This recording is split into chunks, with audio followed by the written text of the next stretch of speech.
Y agradecer en particular, naturalmente, la presencia también de Mariano Fernández Enguita, que ha hecho un esfuerzo importante por estar esta tarde con nosotros y presentaros la ponencia que va a hacer en 2 minutos.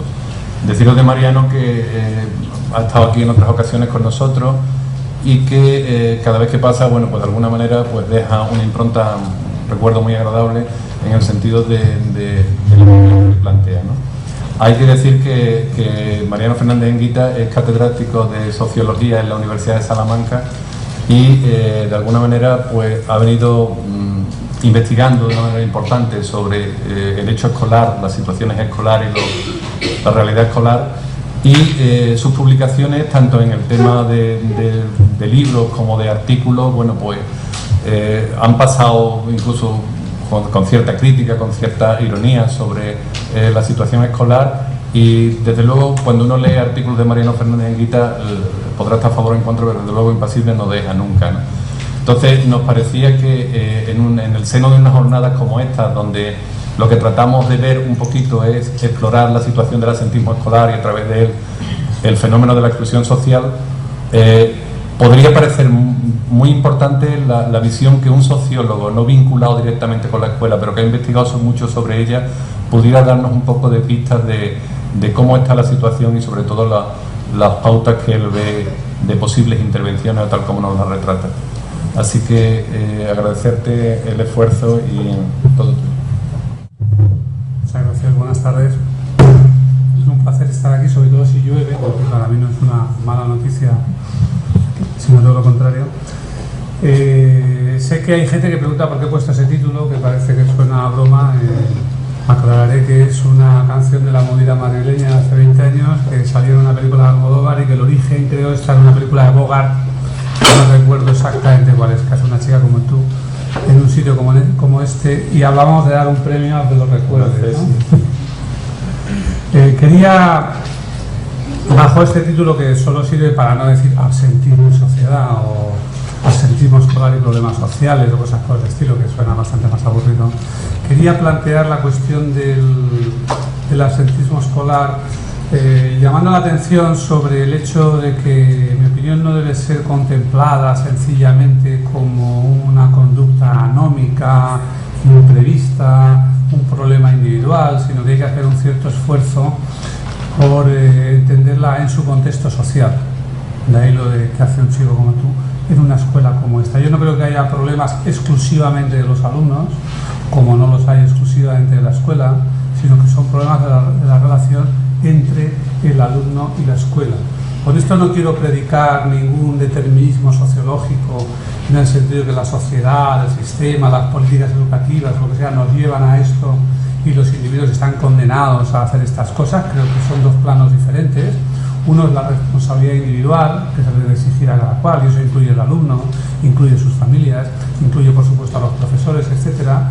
Pero otro plano es aquel en el que tratamos de entender las causas profundas, los determinantes, las constricciones, digamos, las fuerzas que de un modo u otro empujan a la gente en una u otra dirección. Y quisiera particularmente centrarme en 3 cosas que yo creo que deben ser tenidas en cuenta. La primera es el efecto de las reformas escolares. En poco tiempo hemos conocido importantes reformas escolares que tienen muchas facetas, pero una de las cuales, la más visible y desde luego la que más viene al caso, creo, ante este problema, es que todos los alumnos permanecen mucho más tiempo en la escuela, quieran o no.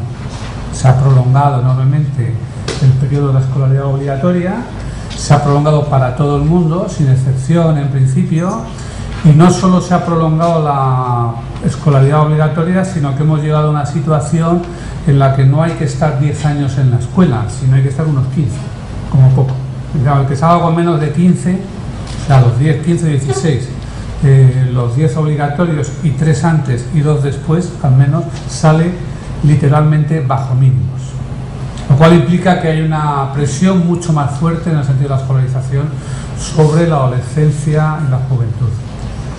En segundo lugar, quisiera relacionar las actitudes de rechazo con la posición social de las personas, particularmente con su posición de clase Es una cosa que no está muy de moda hoy en día, hablar de las clases, pero hay que recordarlas. No han desaparecido, han cambiado de naturaleza, no significan lo mismo, no tienen las mismas consecuencias, quizá no ocupan el centro de la escena política, pero siguen ahí y creo que nos ayudan a entender las respuestas, las actitudes y las estrategias de los alumnos. Y creo que es importante también comprenderlo en términos culturales o, si se prefiere, étnicos. Es decir, me refiero a las pautas culturales de ciertos grupos que no siempre encajan por igual con la escuela. Y fíjese que hablo no simplemente de actitudes, sino de estrategias. Y cuando digo estrategias, quiero decir que hay una intencionalidad y una cierta racionalidad también en las estrategias de rechazo, en las actitudes de rechazo. El rechazo no es simplemente irracional. No quiero decir que sea acertado, quiero decir que tiene una lógica detrás y hay que comprender esa lógica. Quisiera finalmente prestar atención a dos casos que me parecen un poquito más especiales, porque además pueden definirse más fácilmente, que son un sector de la inmigración y un sector de las minorías, ¿no? Y después de eso diré lo que desde luego no es una solución. Yo no tengo soluciones, soy sociólogo, no soy educador, ni soy pedagogo, ni soy profesor en un centro. Las soluciones tienen que dar a los profesionales individual y colectivamente, los centros y el sector como tal, pero creo que al menos hay que considerar algunas opciones que en la dinámica, diría, positiva en general, pero hasta cierto punto inercial de las reformas, hemos dejado simplemente de lado. Lo primero que hay que recordar es que nosotros tendemos a mirar la escuela como la institución que transmite la cultura. Es verdad, transmite la cultura, probablemente transmite la mejor cultura, pero el error es pensar que transmite la cultura en singular, que no hay más cultura que la de la escuela. Puede ser la mejor cultura, puede ser la más importante, puede ser la más relevante para la integración en la vida adulta, en el trabajo, en la ciudadanía, etcétera, etcétera, pero no por ello deja de ser una cultura. Una cultura que no es equidistante respecto de los orígenes culturales, digamos, valga la redundancia, bien por motivo de la clase, por motivo de la etnia, por motivo del territorio en que se vive, por lo que sea, no es equidistante respecto de los orígenes de los alumnos. Los alumnos tienen padre, madre y más cosas, y no son simplemente una, como decían los clásicos, no llegan a la escuela tan tabula rasa, no son un pizarrín en blanco en el que se puede escribir lo que se quiera, sino que traen un legado cultural, unos valores, una herencia, etcétera. Y esta, insisto, puede estar más lejos o más cerca de la escuela y puede estar en armonía con la escuela o puede estar en conflicto con ella, y eso determina actitudes y respuestas diferentes. En primer lugar, la escuela tiene un importante sesgo de clase, étnico y de género.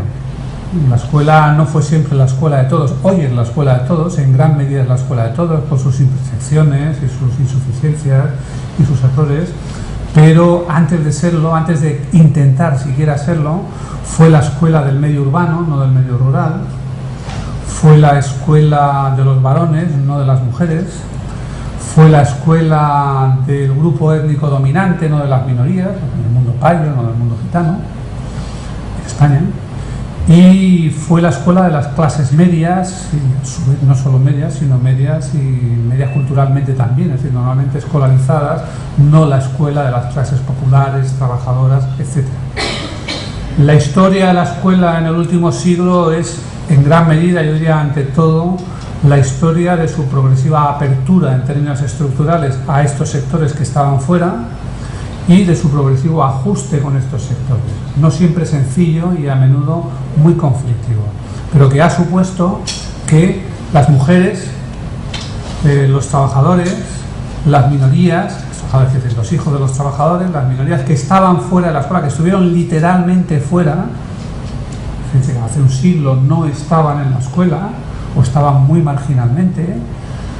Después se incorporaron a una escuela distinta, escuelas populares, yo que sé, escuelas de la Ave María para los gitanos, escuelas específicas para las mujeres. Todavía yo asistía a un sistema segregado en el que se aprendían en parte cosas distintas, etcétera. Después se incorporaron finalmente a una escuela única, pero esa escuela única ya no era la escuela de todos, porque había nacido como la escuela de unos, no la de todos. Es decir, las mujeres entraron en la escuela de los hombres. Las minorías entraron en la escuela del grupo étnico dominante. Los trabajadores entraron en la escuela de la clase media. Por supuesto, eso no se quedó así, y hubo un proceso de ajuste mutuo, un proceso de mezcla de valores, un proceso de evolución de la propia escuela, pero digamos que hay grupos sociales que cuando entran en la escuela entran en su escuela, y hay otros que cuando entran en la escuela entran en la escuela de otro. Yo diría que de las grandes divisorias sociales, no territoriales, de las que son entre individuos, entre las divisorias de género, las divisorias de clase y las divisorias étnicas, solo hay una que ha sido relativamente fácil de saltar, que es la divisoria de género, no porque la escuela haya llegado a ser exquisitamente neutra, ni feminista, ni nada por el estilo, sino porque, digamos, el hecho de ser una escuela hecha a la medida de los hombres no ha obrado especialmente en contra de las mujeres. Incluso a veces ha sido al revés. Por eso hoy asistimos a que las mujeres, hoy no, hace 15 años o algo más, han alcanzado y superado a los hombres en el sistema educativo. Pero no es el caso de las clases trabajadoras o de todos los grupos de las clases trabajadoras, tampoco generalicemos aquí, ¿no? Ni es el caso de las minorías.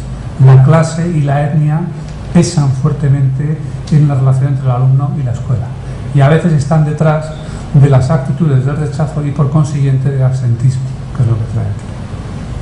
En segundo lugar, de manera general, incluso sin pensar específicamente en los orígenes de nadie, hay que recordar que la escuela es una institución no académica sino academicista, es decir, es una institución hecha a la medida, no de su público, sino de la profesión, hecha a la medida de los profesores. Por supuesto, con toda una retórica que discute que esto es por los alumnos, por la población, por el país, por la sociedad, etcétera, pero los grupos son los grupos, los intereses son los intereses, las fuerzas sociales son las fuerzas sociales, y la escuela es una institución academicista, una institución que en gran medida todavía hoy reproduce pues los contenidos medievales de la educación, es decir, los viejos contenidos del trivium y el quadrivium, los cuales en gran medida son los de la encíclica paideia griega, etcétera, y es muy difícil cambiar eso. Es enormemente difícil, por ejemplo, introducir la tecnología, pongamos por caso, en la escuela, en una sociedad en la que estamos todo el santo día rodeados de aparatos, ¿no?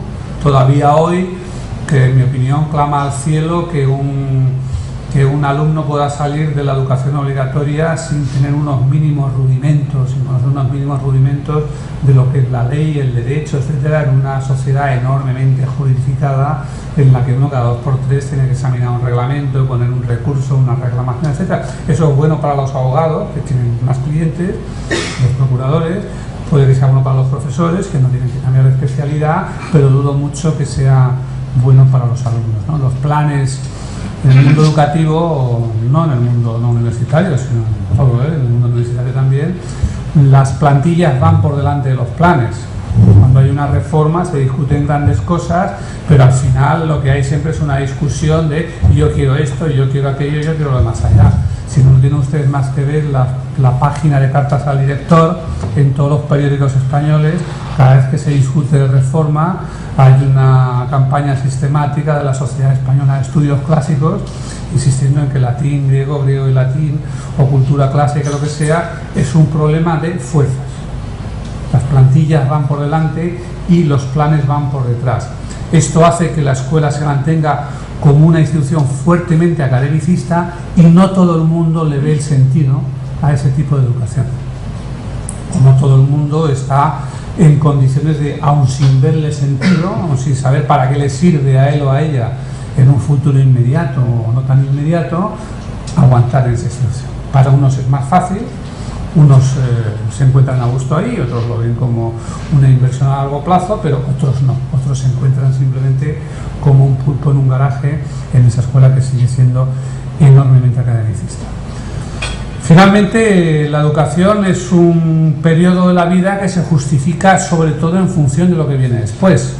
No solo, es verdad que cada vez es un periodo más largo y cada vez tenemos que prestar más atención a cómo se está en ella. Es decir, a cómo los alumnos pasan esos 10, 15 o más años que están en el sistema educativo, pero su gran justificación es una justificación instrumental. Esto también suele ser una cosa que a menudo molesta a mi gremio, al profesorado, ¿no? Parece que la filosofía tiene un valor en sí misma, la sociología, la matemática, la física, todo tiene un valor en sí mismo, pero el hecho es que cuando uno llega a los 16 años, lo que se pregunta es ¿qué quiero ser? ¿Qué empleo quiero tener dentro de 5 años? ¿O qué empleo quiero tener mañana? ¿Quiero un empleo ya o no lo quiero todavía? Y si no lo quiero todavía, ¿qué tipo de empleo quiero tener? Y en función de eso es como se decide si se sigue o no estudiando y qué se sigue estudiando. La educación es, ante todo, un medio para alcanzar o para mantener después una cierta posición social, unos medios de vida, unas oportunidades vitales. Pero, claro, el medio este va cada vez más ganando espacio, por así decirlo, en detrimento del objetivo, en detrimento de aquello para lo cual es un medio, con lo cual la presión es cada vez mayor. Hace falta, entonces, una cierta manera de ver la vida para creer en la educación. Hace falta creer que realmente esos 10, 15, 20 años que vas a pasar en el sistema educativo y que no son tan divertidos o tan interesantes o tan realizadores para ti como querrías, sirven realmente para algo. Y no todo el mundo tiene por qué ver eso. Para empezar, yo diría que entender la educación como una inversión, como algo que se hace para conseguir algo después, requiere una manera de ver la vida. Y esa manera de ver la vida requiere un modo de vida. Para el que está metido en la escuela, sobre todo para los profesores, la cosa es muy simple, porque hemos crecido en ello, lo hemos vivido y probablemente ya lo creíamos antes de entrar a la escuela. Y para nosotros es obvio, estudiaste y después enseñaste lo que habías estudiado y en eso se resume tu vida, ¿no? Pero no todo el mundo vive así. Mucha gente que vive mucho más en términos de presente que en términos de futuro. La idea de estudiar mucho para mañana ser, pues es una idea que tiene que ver con el mundo de las profesiones, por ejemplo. Tiene mucho sentido para un abogado o para un médico. Un médico sabe que tiene que estudiar primaria, bachiller, después la carrera, después el MIT, después fundará o pondrá una pequeña consulta o entrará a la seguridad social. A los 50 años o 50 años llegará al esplendor de su carrera profesional y después tendrá un retiro más o menos razonable viviendo de la gloria obtenida. Pero, por ejemplo, si uno va a ser mecánico, la cosa no es así. Si uno va a ser mecánico, pues uno va a estudiar hasta los 16 años y a partir de ahí tiene esencialmente una carrera plana por delante. Entonces, no es el mismo tipo de visión de la vida. Es diferente. Claro, tampoco puede ser la misma visión de la vida la del que el chaval o la chica que viene de una familia en la que la madre es ama de casa, el padre es albañil, el hermano está desempleado, etcétera, que el que viene de una familia de ingeniero con profesora de bachillerato. Ahí está más claro para qué sirve una carrera. Eso es lo que los sociólogos y los psicólogos y los que estudian el proceso de la modernización y las actitudes ante la modernidad, estas cosas solemos llamar la posposición de la gratificación o de manera más folclórica la moral victoriana, ¿no? Por alusión a los tiempos de la reina Victoria en Inglaterra y a cómo se veía la clase media inglesa. Entonces la idea de que tienes que sacrificarte hoy para disfrutar mucho más mañana.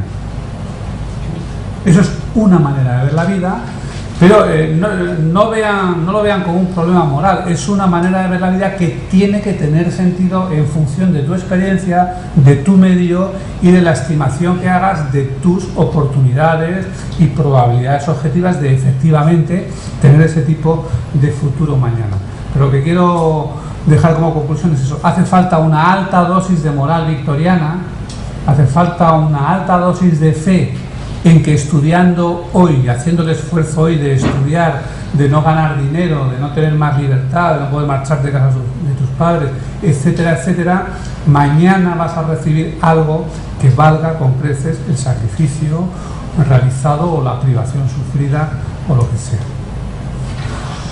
En los últimos años, no tan últimos, más últimos para mí que para muchos de ustedes, pero en el año 70 se unificó la educación hasta los 14 años, ya era obligatoria, pero no se cumplía. De hecho, había depende de cómo se estime eso, pero entre 1 millón y 2 millones de niños sin o mal escolarizados que no llegaban a terminar una educación, un ciclo adecuado a los 14 años.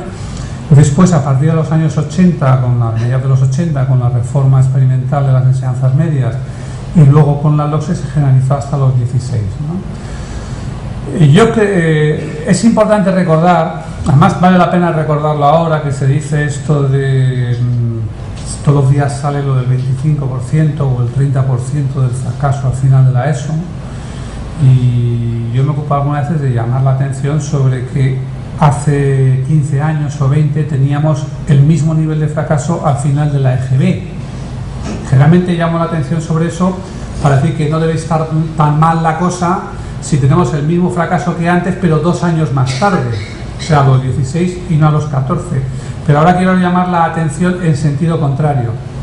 Cuando se hicieron las reformas, cuando se diseñó el último paso en la comprensibilización de la enseñanza obligatoria, es decir, hacer coincidir la obligatoriedad con el tronco común, o al revés, llevar el tronco común hasta el límite de la obligatoriedad, que a su vez es la edad mínima para empezar a trabajar.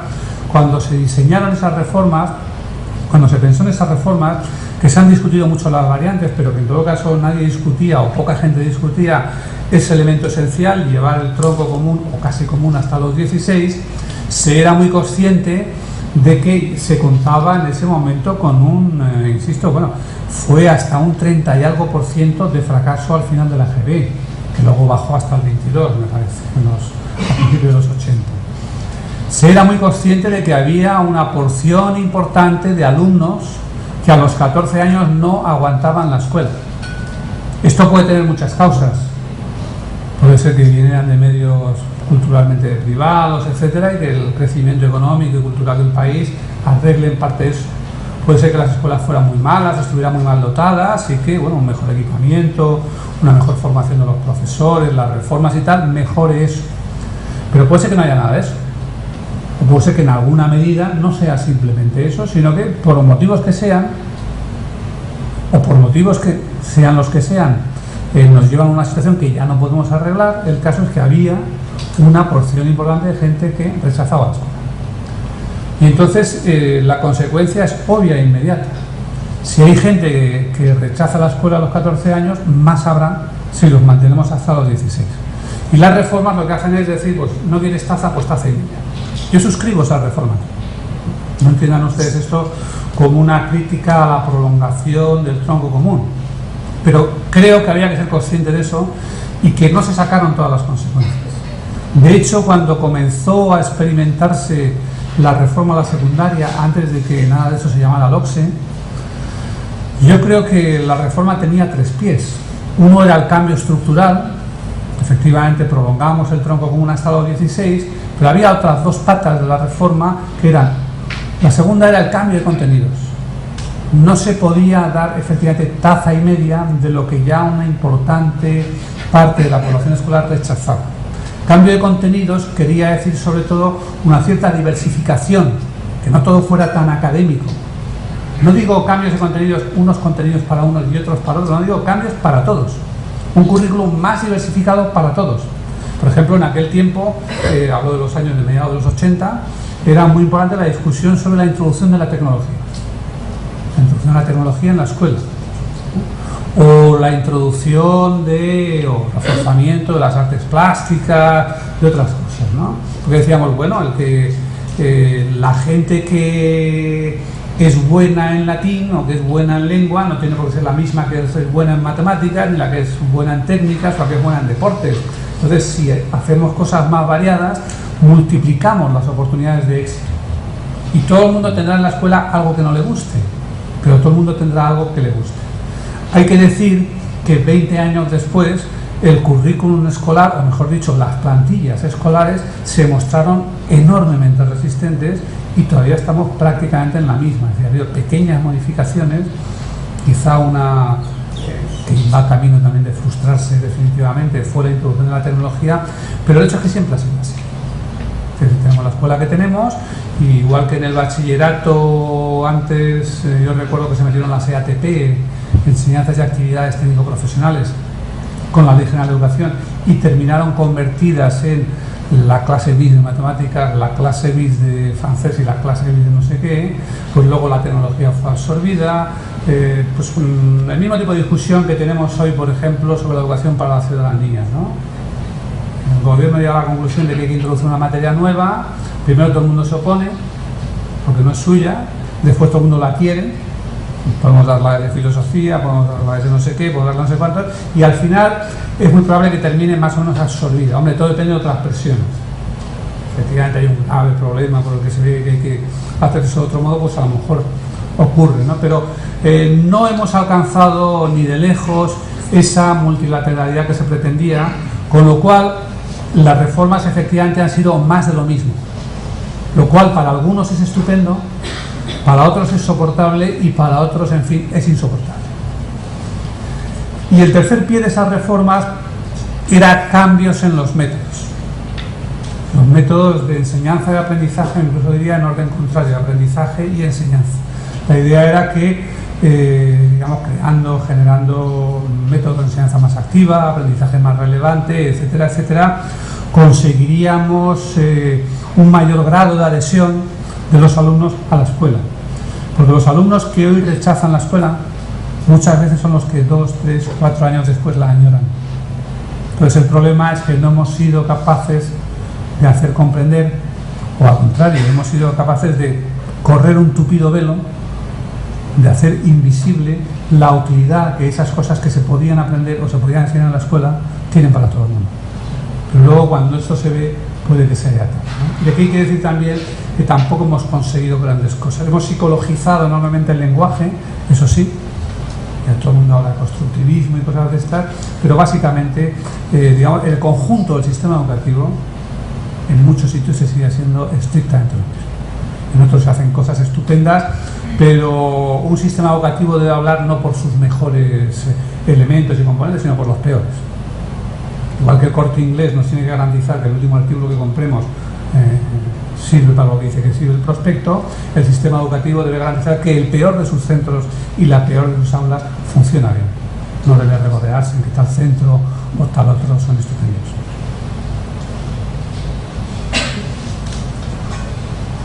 En segundo lugar, quisiera llamar la atención sobre que las actitudes de rechazo, de disociación, etcétera, de la enseñanza no son simplemente individuales. No son patologías individuales, en ningún sentido. Por supuesto, ni médicas, ni psíquicas, ni sociales. Son respuestas que deben entenderse en su contexto. Voy a presentar una explicación muy simplificada. Nadie responde cuando dividimos analíticamente la realidad a través de un modelo, nadie responde exactamente a eso, pero permítanme que lo haga porque creo que puede explicar algunas cosas. Los motivos que una persona puede tener para identificarse con la escuela, estar a gusto en ella, cumplir, obtener unos buenos resultados, etcétera, grosso modo son de dos tipos. Son o instrumentales o expresivos. Instrumentales quiero decir racionales, calculadores. Estoy en la escuela porque gracias a esto mañana ganaré más dinero. Eso es un motivo instrumental. Ganaré más dinero, o emigraré a la capital, o pondré un negocio, o me casaré mejor, o tendré más prestigio, lo que sea. Un motivo instrumental en función de lo que conseguiré gracias a ello. Un motivo expresivo, por el contrario, es estoy en la escuela porque estoy a gusto. Porque están mis amigos, porque lo que me cuentan me gusta, porque me siento como pez en el agua, aprendo cosas. Es decir, no como medio, sino como un fin en sí mismo. Claro, ¿con qué tiene que ver esa identificación instrumental o expresiva del alumno con la escuela? Yo creo que tiene que ver sobre todo con dos cosas. La identificación instrumental tiene que ver con cómo ve uno su futuro, a dónde quiere ir y a dónde cree que puede ir. Querer, todos queremos ir al mismo sitio o parecido, pero realmente cómo cree que puede ser su futuro, o si lo quiere de otro modo, cuáles son sus perspectivas, sus anhelos, sus expectativas, sus deseos, etcétera, en términos de movilidad social. Movilidad en un sentido amplio, uno quiere ascender o quiere mantenerse en la buena posición en que ya están sus padres, lo que sea. Pero digamos, grosso modo, en términos de movilidad social, uno cree en la escuela como instrumento, se identifica instrumentalmente con la escuela, hace eso porque va a servir, si cree que efectivamente un título escolar le va a llevar a una buena profesión. Si uno está convencido de que no es así, si uno está convencido de que el esfuerzo es enorme y las probabilidades son pocas, no hará esa inversión, no hará ese esfuerzo. Si uno cree, como algunos creen y otros dicen un poco insensatamente, que obtener un título no sirve para nada, que los licenciados están más parados que los otros, cosas que uno oye a menudo decir justo donde menos debería oírlas. Si no cree esas cosas, ¿para qué va a estudiar? ¿Por qué no salir ya a ganar un poco de dinero, a no tener esa presión de la escuela, a que te estén diciendo todo el día implícita o explícitamente si eres listo, si eres tonto, que te lo estés diciendo tú mismo, ¿no? En función de los baremos y las normas de la escuela. Bueno, para identificarse instrumentalmente con la institución hay que creer en esa promesa de movilidad social. Yo creo que esa creencia o no en la movilidad social no responde exactamente a un origen de clase, sino que está repartida entre las clases. Procede más bien de las experiencias inmediatas. Un alumno, por ejemplo, puede ver una familia de clase obrera industrial en la cual, sin embargo, se da una enorme importancia a la educación y a la movilidad social, porque además hay una experiencia inmediata de movilidad social. Esa familia hace poco estaba en el campo, en un cortijo, en una hacienda, no sé qué, y aunque en realidad no se ha movido mucho socialmente, antes estaba abajo en la estructura agraria y ahora está abajo en la estructura industrial, no obstante lo vive como una experiencia de movilidad y quiere más movilidad para sus hijos. Por el contrario, la identificación instrumental depende sobre todo del origen de clase. Depende de que en la escuela hablen como en tu casa, de que se consuma el mismo tipo de cultura que en tu casa, de que te premien o te castiguen, en un sentido amplio, que aprueben o que reprueben lo mismo que aprueban o reprueban en tu casa. Y depende de que haya una continuidad con la cultura que hay en tu casa, en tu familia, en tu barrio y en la escuela. Hombre, no es la única manera, puede haber una revelación. Hay gente que viene de una cultura, ve la de la escuela y dice, vaya, es lo que siempre quise, ¿no? Y se vienen conversos, becarios, etcétera, etcétera, y cambian de vida a través de la escuela, pero no es lo común. La identificación instrumental, insisto, consiste en que uno esté a gusto ahí, depende en gran medida, insisto, de la continuidad entre el origen y la propia institución. Si nosotros cruzamos esos dos criterios, lo que tienen ustedes en esa transparencia, en esa diapositiva, si cruzamos esos dos criterios de, simplificando, sí o no, más o menos identificación instrumental, más o menos identificación expresiva, enseguida encontramos, si se fijan ustedes en lo que sería la diagonal noroeste-sureste, es decir, la que baja así, la que va del rechazo, de la adhesión al rechazo, vemos que hay dos posiciones en las cuales coincide o la identificación en los dos planos o la no identificación en los dos planos. A la primera, el alumno que cree en la escuela, le gusta y además cree que le va a ser útil, es el alumno soñado, es el alumno perfecto, es el buen alumno, que le gusta a todo profesor en principio, es el que se adhiere a la institución. Por el contrario, el alumno que no cree en lo que la institución le promete y además no está a gusto en ella es el que rechaza. Es la actitud de rechazo. Puede tener muchas variantes. Puede darse también la otra combinación. Uno cree en la promesa, pero está a disgusto con ella en la escuela. O uno ve que ese no es su sitio, pero cree que esa es su única salvación. Por ejemplo, que eso lo va a sacar de su clase social, o de su bolsa de pobreza, o de ese medio al que quiere marcharse. Y también es posible la otra posición. Uno está en su medio, pero no cree en esa promesa movida. Rechaza ese futuro de algún modo. Esas son las actitudes que llamo de disociación y no acomodación. Bueno, desde el punto de vista de las actitudes de los alumnos, esto permitiría hablar mucho, ¿no?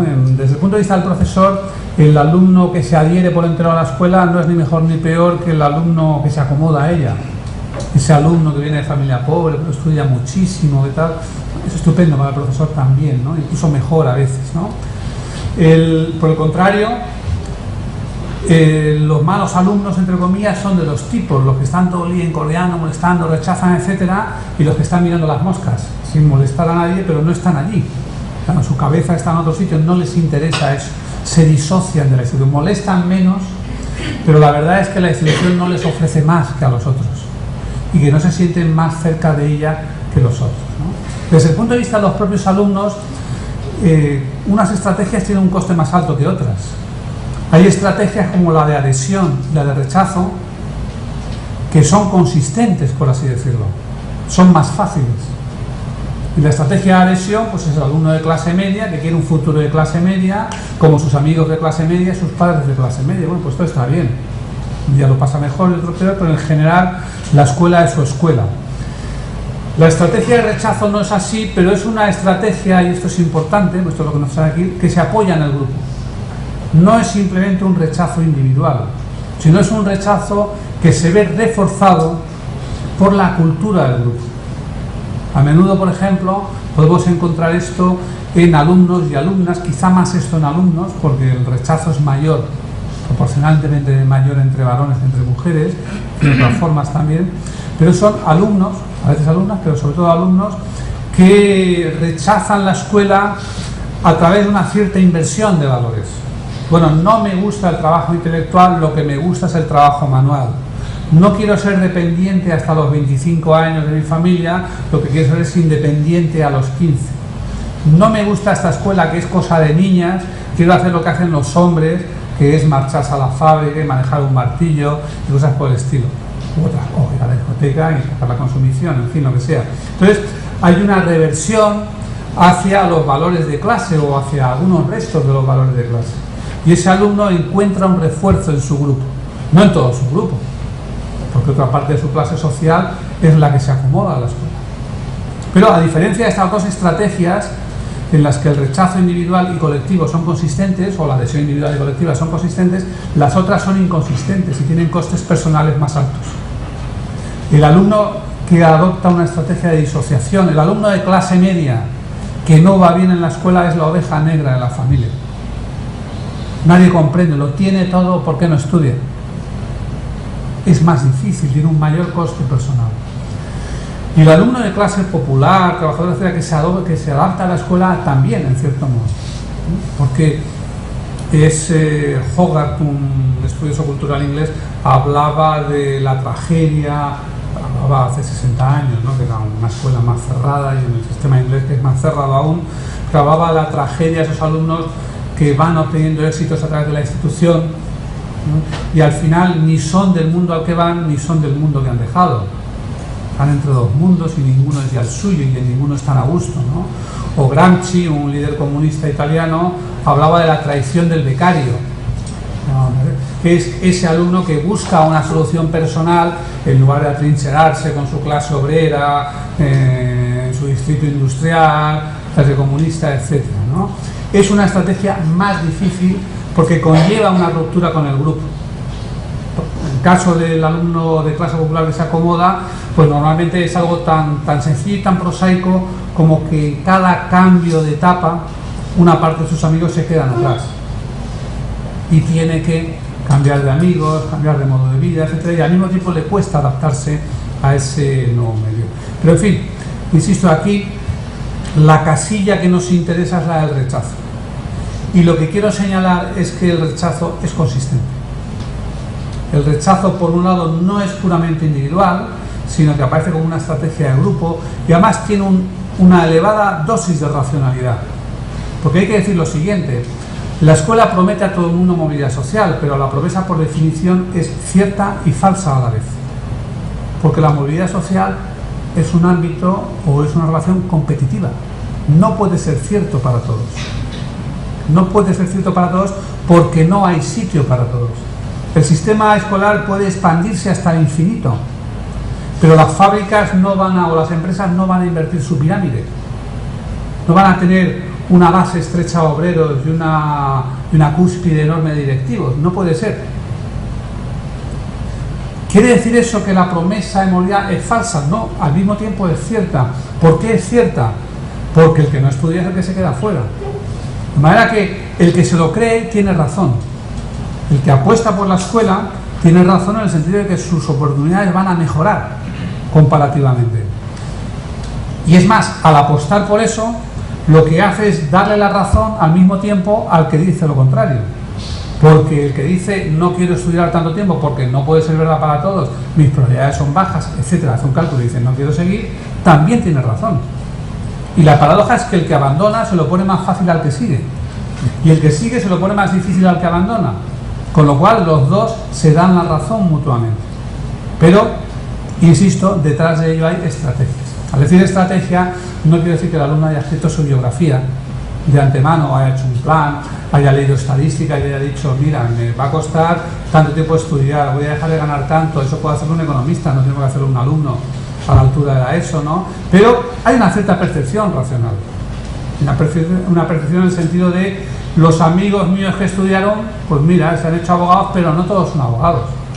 Yo como sociólogo podría decir, no, mire usted, si usted mira las estadísticas y mira la relación entre nivel de estudios, tasa de actividad, tasa de empleo e ingresos, no falla. A mayor nivel de estudios, más de todo. Y no solo más de todo, sino que cada vez más. Es decir, la asociación entre estudios y oportunidades económicas no solamente existe, sino que se refuerza con el tiempo. La diferencia entre lo que gana un licenciado y lo que gana un titulado medio crece con el tiempo. Es mayor hoy que hace 20 años. La diferencia entre los ingresos y las oportunidades de empleo de un licenciado o de un titulado de secundaria crece con los años. Lo cual no quiere decir, que es lo que suele despistar mucho a la gente, que a los 18 años se vea ya. Pero es que a los 18 años, a los 20, a los 22, un recién licenciado no está cogiendo el primer empleo que le ofrecen, está tanteando. Probablemente tenga una beca. Probablemente se esté tomando su tiempo porque al mismo tiempo pertenece a una familia que puede permitírselo, etcétera, etcétera, etcétera. Pero, quiero decir, aunque estadísticamente es falso, hay toda una racionalidad que hay que comprender detrás de él. Es probable, además, que los alumnos, los adolescentes a esa época, tomen decisiones de abandono, ejemplo, de los cuales el agentismo no es más que la antesala, en términos estratégicos también expresivos, ¿no? Nosotros podemos pensar que la persona que abandona la escuela está sacrificando su futuro laboral, pero la persona que abandona o no abandona la escuela no está pensando solo en eso, tiene un futuro, tiene un presente, y está metida en una multiplicidad de jerarquías. A los 16 años, a los 15, a los 14, uno no es solamente futuro obrero o futuro profesional, que es en lo que pensamos sobre todo, futuro subordinado, futuro directivo, cuando hablamos de la racionalidad o irracionalidad de dejar la escuela, no asistir a las clases, etc. Es más cosas. Por ejemplo, uno es hombre o es mujer. Y eso en una sociedad patriarcal significa una posición más alta o menos alta. Uno es menor de edad, y eso por definición, no solo menor de edad legalmente, sino digamos culturalmente. Entonces eso por definición significa que esa es una relación de poder entre adultos y no adultos y menores. En la escuela uno como futuro puede existir, puede estar presente en la anticipación de qué voy a ser el día de mañana, pero las jerarquías que tenemos allí sobre todo son dos: la jerarquía entre el que sabe y el que no sabe, y el que sabe, que es el profesor, por definición, al mismo tiempo está diciendo a los que no saben o están aprendiendo si lo hacen bien o lo hacen mal, y está diciendo, como se decía antes, ¿no? Y a este chico no vale para estudiar, o esta chica sí vale para estudiar. Está devolviéndoles una calificación, una clasificación, ¿no? Una valoración, una evaluación, ¿no? Está, por tanto, en esa jerarquía y en la de la edad. Cuando a uno le va mal en una jerarquía, tiene dos soluciones, bueno, tiene tres. Una es aceptarlo, otra es subvertir la jerarquía, ¿no? Nos hacemos feministas, nos hacemos socialistas o comunistas, o nos hacemos igualitarios en tal o cual terreno, ¿no? Y la otra posibilidad, que es la más sencilla, de la que menos se habla, pero la que la mayor parte de la gente adopta, es irse a otra jerarquía. Irse a otra jerarquía en que le vaya bien. En el siglo XIX, Engels y otros revolucionarios vaticinaban que la familia burguesa, decían ellos, se disolvería en la clase obrera. Los trabajadores tendrían familias igualitarias porque ambos trabajaban. Nunca fue así. La historia lo desmintió y la familia burguesa se disolvió en la burguesía. Cuando la gente puede tener dos empleos, él y ella pueden tener empleos razonables que al mismo tiempo les permiten asumir ciertas responsabilidades domésticas y sobre todo que permitan que ella tenga dos empleos y el uno, que es lo que suele suceder, entonces sí, las mujeres pueden salir fuera. Cuando lo que hay es un tipo que trabaja en una mina 8 o 10 horas, que viene medio muerto, etc., es muy difícil que se rompa la estructura familiar, porque salir fuera no es muy atractivo para ella y desde luego participar en las tareas domésticas tampoco lo es para él. Entonces se mantiene la estructura tradicional. En Estados Unidos hay un fenómeno que nos interesa mucho a los sociólogos, que algo se llama la white trash. La white trash literalmente significa la basura blanca.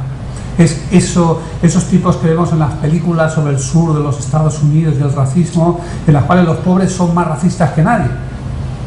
Los pobres miserables del campo de Luisiana, de Virginia, etcétera, son más racistas que ninguno. En cambio, el liberal de clase media que vive en Boston, en Nueva York, en Greenwich Village, etcétera, etcétera, no, se está por encima del racismo. Claro, es más fácil. Está bien, no vamos a quitarle mérito, pero es más fácil. Cuando uno está muy mal en una cosa, se agarra como clavo ardiendo a cualquier jerarquía que le ponga bien. Por eso a menudo pues la clase trabajadora no pues inferior ni menos moral, pero está más tentada de ser machista, está más tentada de ser xenófoba, etcétera, y está más tentada a otras cosas, ¿no? Puede ir al margen de las opciones políticas, religiosas, etcétera, etcétera. Cuando nos va mal en una jerarquía, tendemos a irnos a otra. Creo que no descubriré nada si digo que esos alumnos antiescuela a menudo son también donde encontramos más fácilmente actitudes xenófobas, actitudes racistas y entre ellos actitudes machistas, entre ellas lógicamente menos. Lo más fácil cuando la escuela te sitúa en una jerarquía, en una doble jerarquía, la del éxito y fracasos escolares y la de la edad, que es la de la dominación en un contexto de una institución, en la cual te va mal, es buscarte una jerarquía en la que te vaya bien. Y hay dos jerarquías que los alumnos, o dos o tres, que tienen a mano. Una es el grupo, la pandilla, el grupo de iguales. Podemos llamarlo grupo de iguales, grupo de pares, porque en él son iguales. Y por eso se vuelven hacia la pandilla. No dependen de la valoración que el profesor haga de ellos, sino lo que dicen sus amigos, ¿no?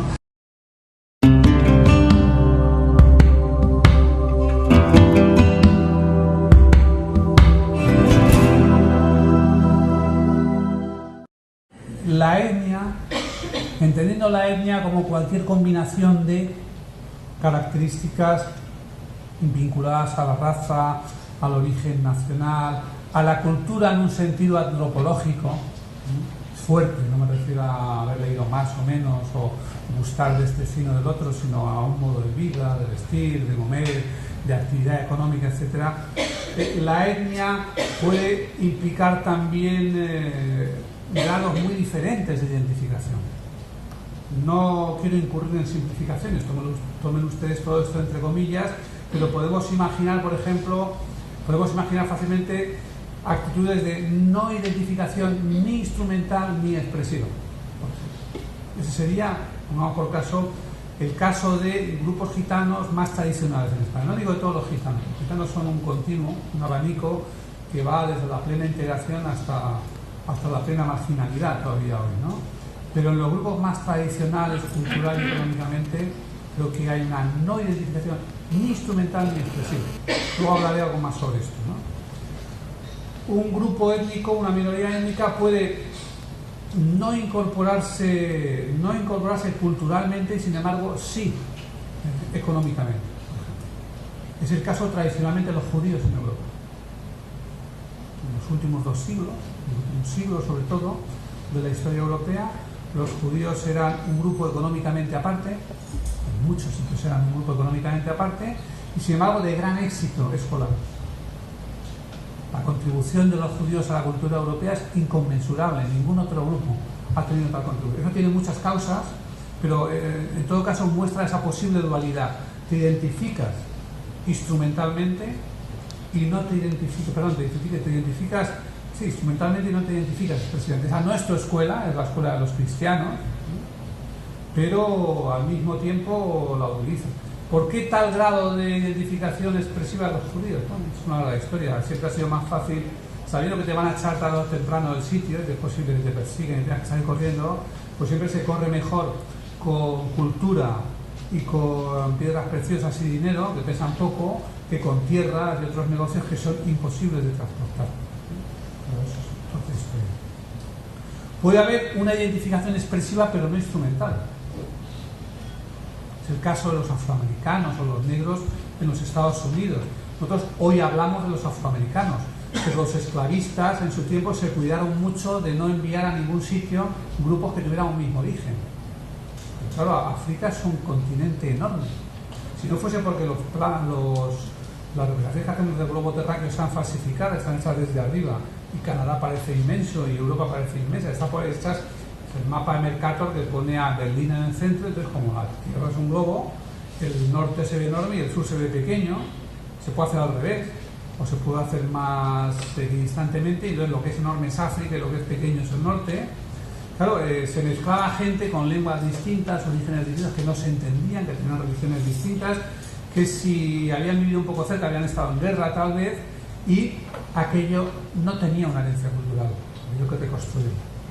Con lo cual no había una cultura propia, o quedaba muy poco la cultura propia. Bueno, total, que la minoría afroamericana se identifica en gran medida culturalmente con la escuela, porque no tiene otra cultura, o no tenía durante mucho tiempo otra cultura. Hoy en día eso está en reconstrucción,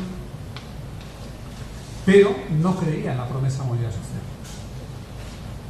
No hay un empeño cultural alternativo, eso es importante, como lo han podido tener otros grupos, pero al mismo tiempo no cree en la promesa de movilidad social.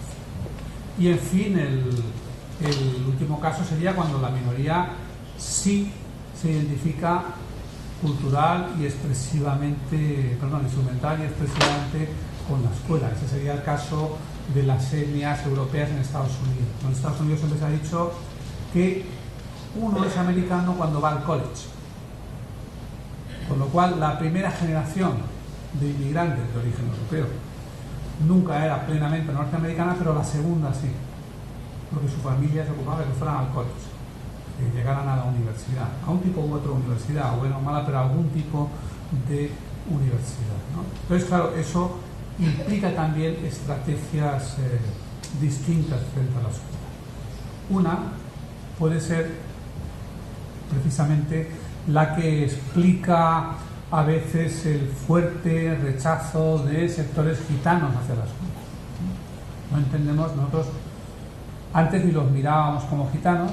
Fíjense ustedes que si vemos la historia de las reformas escolares en España, hace 20 años hablar de igualdad, desigualdad y tal era hablar de clases. Solo hablábamos de ricos y pobres. La pregunta era siempre ¿cuántos hijos de trabajadores llegan a la universidad? ¿En qué proporción llega la clase obrera a la universidad? ¿Con qué proporción, por el contrario, llegan los hijos de los profesionales, etcétera? Después aprendimos a hablar de desigualdades en términos de género, ya en los 70, mucho más después, pero solo en los 80 empezamos a hablar de minorías, mucho más de minorías étnicas, pero las minorías llevaban 500 años aquí, pero la minoría por excelencia en este país llevaba 500 años que se sepa. ¿Qué pasa? Que no la tratábamos como una minoría. Que en el mejor de los casos los considerábamos pobres y en el peor delincuentes. Quiere decir que nunca los contemplamos como grupo a estos efectos, mucho menos a efectos escolares. Yo tuve la oportunidad de estudiar esto un año, que hicimos un trabajo de investigación sobre la escolarización de los niños gitanos, y bueno, creo que la actitud del sistema se resumía en lo que uno oía decir con frecuencia a los profesores. Uno entraba en el aula, decía, bueno, queremos saber cómo es la escolarización de los niños gitanos, digamos, no lo decíamos en público, ¿no? Pero el profesor o la profesora enseguida nos decía, bueno, gitanos aquí no tengo tiempo, tengo a este, pero es como si no fuera gitano. No, pues ese era el resumen, ¿no? Digamos, había un mundo gitano que estaba afuera y unos niños que tenían que integrarse individualmente y con el carnet en la boca de. Pero, y por lo tanto se veía cualquier manifestación de absentismo, de rechazo, de fracaso, etcétera, como un problema individual, con un trasfondo social, pero con un trasfondo que es como un segundo nivel, lejano, que no debería entrar en la escuela, está lejos y que debe mantenerse lejos. Pero es imposible entender, creo, el alto grado de abandono público y en el mismo sentido de absentismo que se da entre los gitanos si uno no comprende cuál es la trabazón o la no trabazón entre la institución escolar y su modo de vida. No estoy hablando de si leen más o menos, de si sus padres les convencen más o menos de que vayan a la escuela, de si tienen más o menos capital cultural, porque siempre vemos todo en términos de más o de menos. Tienen más o menos capital cultural, tienen más o menos capital lingüístico, tienen una actitud más o menos adecuada hacia la escuela. Estoy hablando de si tiene sentido o no la escolarización desde su perspectiva. Vuelvo a decir que el mundo gitano va desde la plena integración hasta la plena marginalidad, pero si nos ponemos en el extremo de la plena marginalidad, de las tradiciones más pesadas, los sectores más tradicionales, más folk, etcétera, etcétera, es sencillo de ver. La escuela se basa en la idea de que la población, por ejemplo, es sedentaria, pero la población gitana no es nómada, es una imagen folclórica, ¿no? Pero sí es itinerante y en todo caso basa su modo de vida en la movilidad, en gran medida.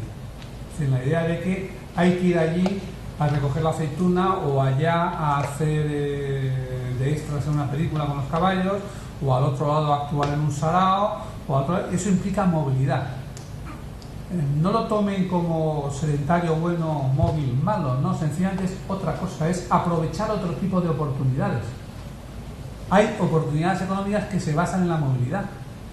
Hay sectores, por ejemplo, el sector de los pilotos de avión, pues se basan en la movilidad, se basan en lo mejor si eres piloto de avión, es ser piloto de un jumbo y viajar con él a Latinoamérica, pero eso implica estar 3 o 4 días fuera de casa cada 2 semanas, implica un modo de vida móvil. Los conferenciantes universitarios, pues en cierto modo nos basamos en la movilidad. Esas enormes máquinas segadoras que vemos a veces por la carretera que no nos dejan pasar, son verdes muy bonitas, ¿no? O amarillas, se basan en la movilidad. Una gran inversión de capital para llevarlas aquí 5 días, allá 6, etcétera, y es un buen modo de vida económico siempre y cuando uno acepte la movilidad.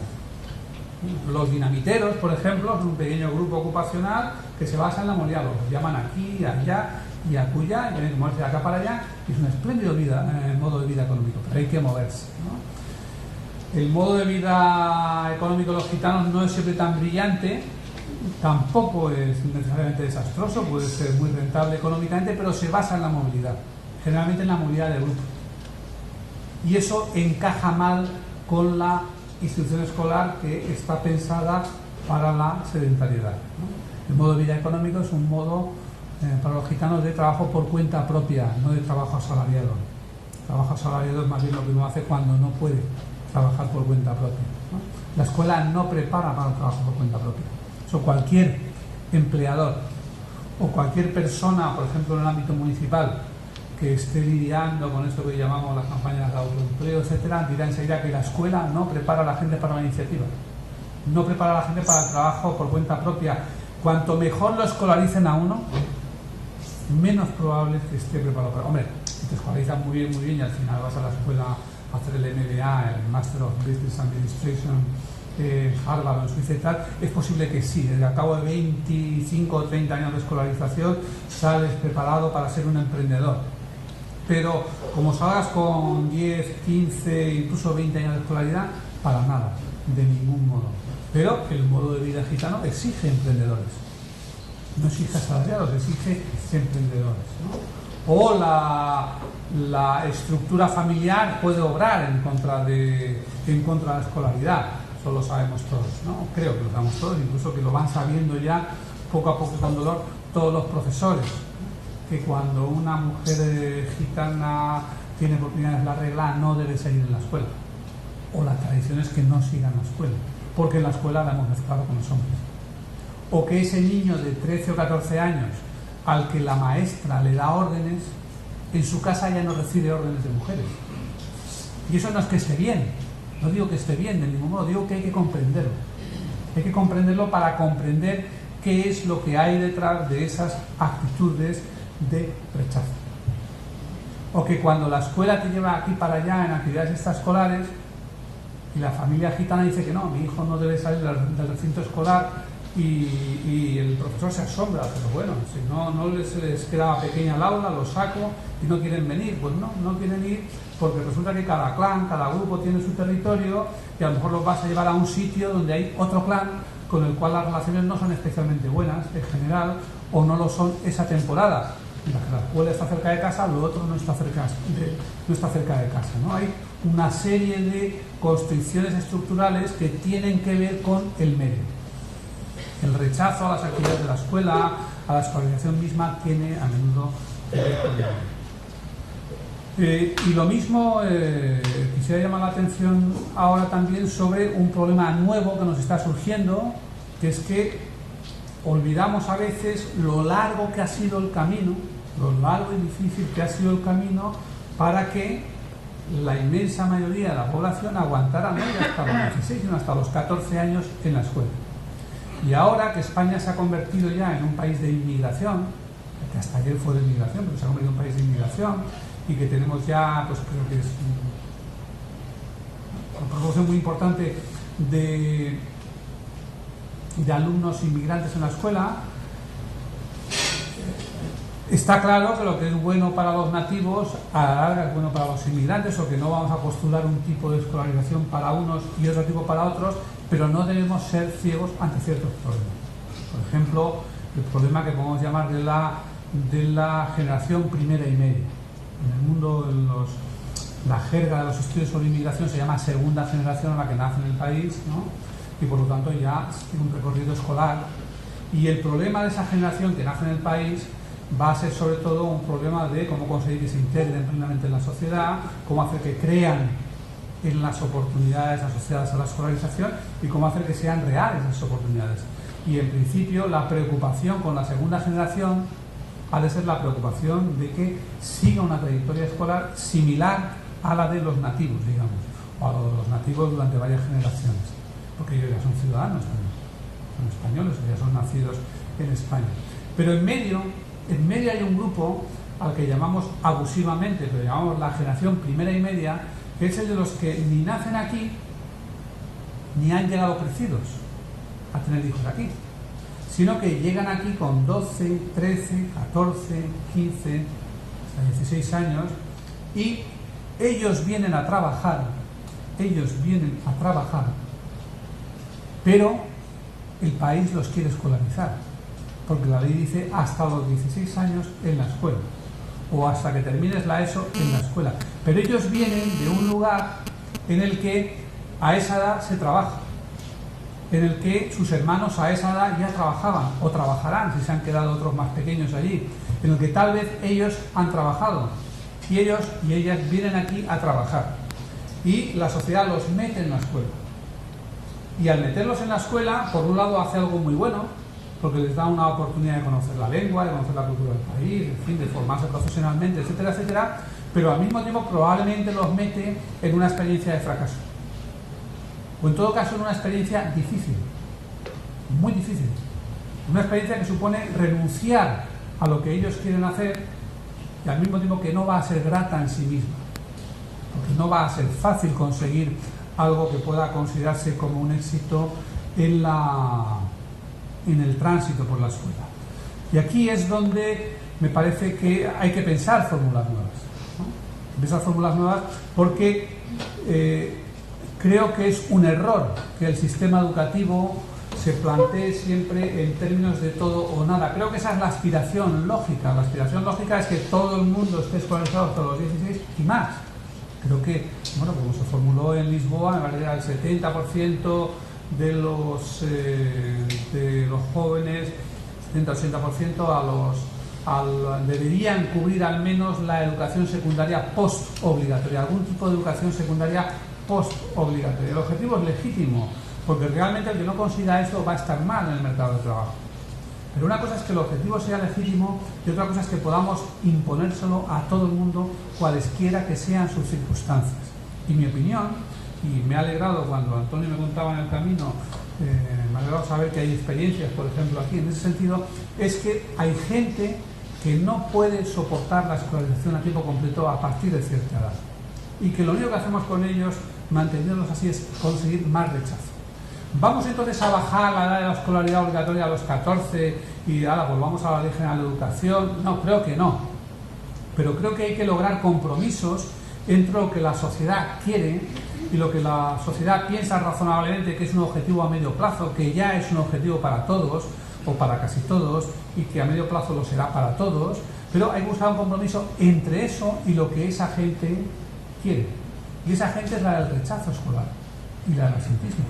Y yo creo que el público del absentismo son en este momento una parte importante, quizá no mayoritaria, pero una parte importante de la minoría gitana, una parte importante de la inmigración, esa generación primera y media, sin absolutizar, es decir, que habrá quien llegue a esa edad y diga estupendo la escuela, ¿no? Y lo que a falta de mejor término podríamos llamar los objetores escolares, que son otros que no por esos motivos, sino por cualesquiera otros, por lo que haya sido su experiencia de escolarización, por un medio social especialmente, no sé, difícil, o no difícil, pero que les lleva a estar especialmente interesados en trabajar, es decir, por lo que sea, no pueden aguantar la tasa y media que les ofrecen las reformas, lo que es la escuela hoy, después de las reformas escolares comprensivas. Yo creo que con esos grupos hay que llegar a un compromiso.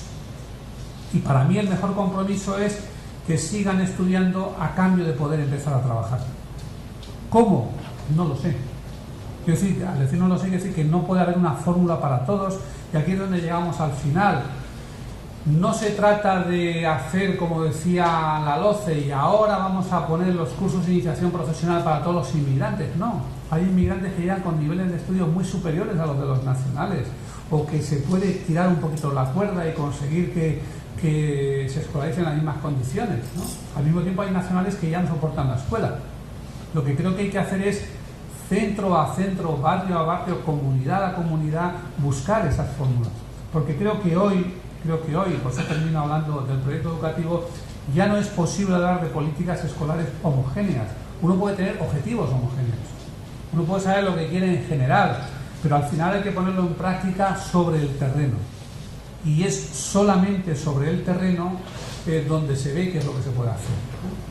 Las fórmulas de escolarización, cuando decimos la primaria, la ESO, los talleres profesionales, bueno, son homogéneas, en general son homogéneas, pero son homogéneas en el sentido de que son ofertas homogéneas. Pero las comunidades, los públicos escolares, las realidades y en concreto las formas de rechazo escolar, de absentismo, de abandono o de sufrimiento sin abandonar en la escuela son muy diversas, van por pueblos, en cada sitio, en cada barrio, son una cosa, y en el mismo sitio no son iguales 5 años antes y 5 años después, con lo cual las fórmulas que se adopten frente a eso han de elaborarse en cada sitio, y eso significa para mí autonomía de los centros, significa proyectos de centro, pero claro, significa también crear las condiciones para que eso se traduzca en unos resultados razonables. No puede ser simplemente que cada centro haga lo que quiera. Cada centro tiene que hacer lo que considere oportuno, pero luego debe responder de lo que ha hecho. Tendrá que haber una manera de evaluar si eso ha ido bien, ha ido mal, si funciona, si no funciona, y por tanto una manera de rectificar, de mejorar, de volver a lo anterior si hacía falta, lo que sea. Necesitamos, por tanto, que los centros asuman esa autonomía, la asuman en forma de proyectos, que los proyectos dejen de ser una declaración más o menos reformista, más o menos progresista, más o menos constructivista, y sean planes más concretos. Vamos a hacer esto de manera que dentro de 2 años, 3, digamos, ha funcionado, no ha funcionado, seguimos o no seguimos. O sea, una manera de articular, digamos, la línea general de actuación del centro. Y yo diría, y que sean proyectos, por eso hablo de Escuela Red, no proyectos exclusivamente del centro, sino proyectos del centro y de la comunidad. Los centros ya no pueden aspirar a ser santuarios en los cuales discurre la educación y fuera el mundo es otra cosa, ¿no? En la sociedad del conocimiento, en una sociedad que cambia tan rápidamente, los recursos que se necesitan para educar razonablemente a un niño o a un adolescente no pueden estar en un centro. No hablo de los recursos económicos ni los aparatos, que no pueden estar, sino tampoco el conocimiento. Es imposible que los maestros de una escuela primaria o los profesores de una escuela secundaria sepan lo que hay que saber. sepan lo que hay que saber para organizar una buena educación. Ese conocimiento hoy, eso estaba bien en el siglo XIX. En el siglo XIX había un sector que inventaba, otro que transmitía, que eran los profesores, y otro que no tenía ni idea de eso, que eran los alumnos. Pero ya no estamos ahí, estamos en el siglo XXI, el conocimiento se crea en todas partes y no da tiempo. No da tiempo a enseñárselo a uno para que durante 5 años, para que lo enseñe durante 50, no da tiempo, porque se ha creado nuevo ahí, en el barrio, en la ciudad, donde sea. Entonces hay que acostumbrarse a trabajar con las empresas, con las instituciones, con las asociaciones, con grupos informales, con los padres y las madres de los alumnos que tienen todo ese conocimiento que el profesor por definición no puede tener. Él tiene otro, o ella tiene otro. Sobre todo lo que debe tener como conocimiento específico es de qué manera volcar, al menos parcialmente, todos esos recursos sobre el centro, de qué manera trabajar en red, de qué manera trabajar en colaboración con el entorno. Ese refrán africano que dice se necesita toda una aldea para educar a un niño, dejó de ser cierto en el siglo XIX y principios del XX, porque en realidad lo que la escuela hizo fue sacar al niño de la aldea, y vuelve a ser cierto hoy. Vuelve a ser cierto hoy porque no hay ningún monopolio del conocimiento en manos de la escuela. Necesitamos, por tanto, fórmulas mucho más diversificadas que han de materializarse en esos proyectos, que han de verificarse, probarse, evaluarse, testarse, como ustedes quieran, experimentarse, etcétera, en esos proyectos para, si hace falta, seguir adelante, mantenerlas, volver atrás o lo que sea. Y parte de eso es que esos proyectos deben analizar, deben pronunciarse sobre qué hacer con esos sectores, grandes o pequeños, de rechazo escolar, incluido el abandono, incluido el absentismo, incluido el que no está haciendo nada aunque ni abandone ni falte a clase, pero está allí y se ve que no aprovecha de ningún modo. Y esas fórmulas deben comprometer a las comunidades. Por eso me parece particularmente importante que sean fórmulas de colaboración entre los centros, los servicios sociales, municipales o no, las entidades privadas y públicas, otras del entorno. Cuando eso es lo que quiero decir al hablar de escuela red o de trabajo en red. Es precisa una colaboración con todos esos organismos, organizaciones, instituciones y demás, que va a requerir otra forma de pensar, yo creo, por parte del profesorado. Porque, ojo, tampoco se trata de llamarles a que nos resuelvan o a que se queden con lo que nosotros no queremos. Hay que plantearse cooperar en un plano más igualitario. Eso puede ser difícil, pero me parece que es la única solución. Y si uno no es parte de la solución, pues será parte del problema o lo que es peor del paisaje. Nada más y muchas gracias.